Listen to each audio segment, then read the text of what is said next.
There was a famous, infamous submarine disaster 10 years ago, the Kursk disaster.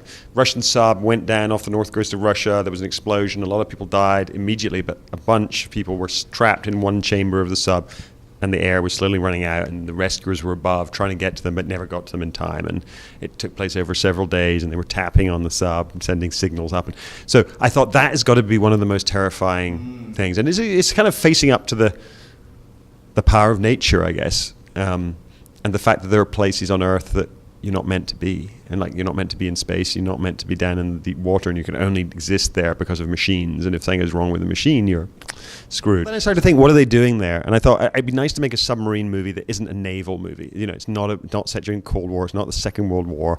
It's actually a bunch of retired sailors, I guess, or has-been submariners who are on this boat. So they know about how submarines work, but they're not actually they're in salvage and things like that. That's what they do in their jobs. And they've heard this story in the salvage circles that there's meant to be a U-boat sitting on the bottom of the Black Sea somewhere that a salvage company has found, but they can't get to for various sort of international treaty reasons. And they think that submarine has gold in it that Stalin was sending to Hitler in 1941 as part of an attempt to stop the Nazis invading Russia.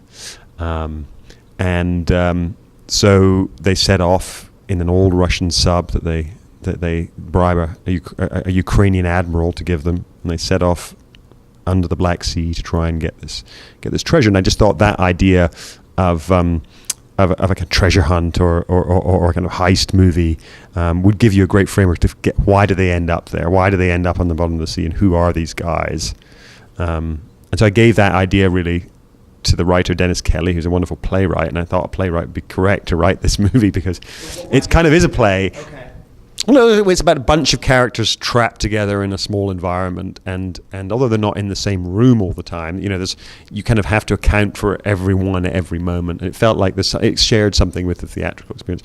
But of course, initially it was meant to be a very small movie, all set on board the sub, sitting on the bottom. But then Dennis went away and wrote it, and he put in these action sequences and sequences in the Crimea, and so it became a proper movie, I suppose, in a way, which original conception in my head it hadn't been.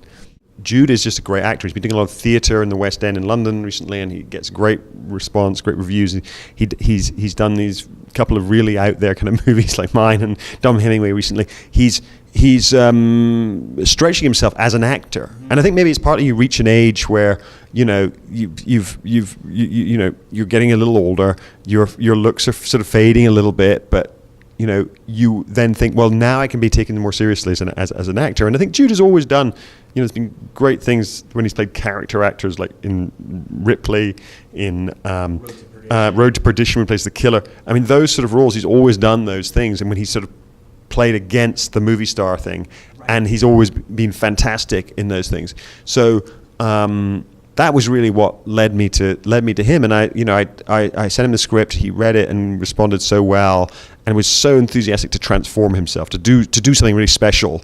And I thought that's fantastic. To have somebody who's going to be a partner in this, and who you can talk to about, we sort of constructed that character together about, how's he going to look, how's he going to sound. He has this very extreme Aberdeen accent, which is a very specific Scottish accent. The way he moves and holds himself, the way that he built up his muscle to be sort of very much a kind of like a sailor kind of profile, his big forearms, big back muscles. He created a whole character right there, which is also nice because the rest of the movie is peopled by character actors. It's a bunch of wonderful faces, wonderful actors. Steve McNary and Ben Mendelsohn. Yeah, two of the best. Yeah, they're wonderful. And then there's even a bunch of Russian actors who are great. They're big stars in Russia. Nobody's ever seen them before here, but that's part of what's nice. There's a whole bunch of faces you've never seen before in a movie. Is always nice. But these guys, they're all just great character actors, and so Jude just sort of fits right into them in that way. He feels like he belongs in that group, and I don't think there's many actors who would be able to do that, technically, and secondly would be unvain enough in a way to do that. I looked at all the submarine movies. I looked at all the submarine movies because there's not that many of them that are good, and you can learn something from each of them, even if it's just what not to do or choices. There's a choice with the camera. Hunt for Red October, the Crimson Tide. They have the camera often outside the submarine or on a crane moving around in a way that is only possible if the crane's outside the submarine. And I thought that in a way destroyed the claustrophobia. And actually, I took the decision that camera will always be inside the set. It'll always be where it could actually be, so that you feel hopefully like you're really in there and there's no escape. So and then there's certain things from Das Boot, the naturalism of that movie, the way people move around, the way they put things hanging from the ceiling in that movie all the time. I don't know if you go back and look at it, there's always something hanging so that it moves a little bit, so you get the sense that there's movement going on, and we sort of copied that idea. And I also looked at Run Silent, Run Deep, which is a great movie with Clark Gable.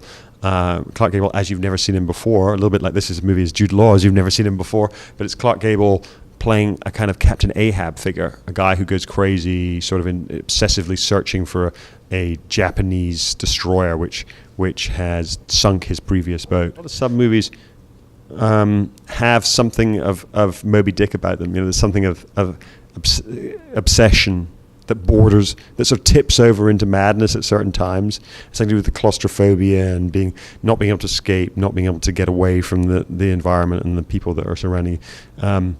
So I think those tropes sort of reappear in certain ways in Black Sea.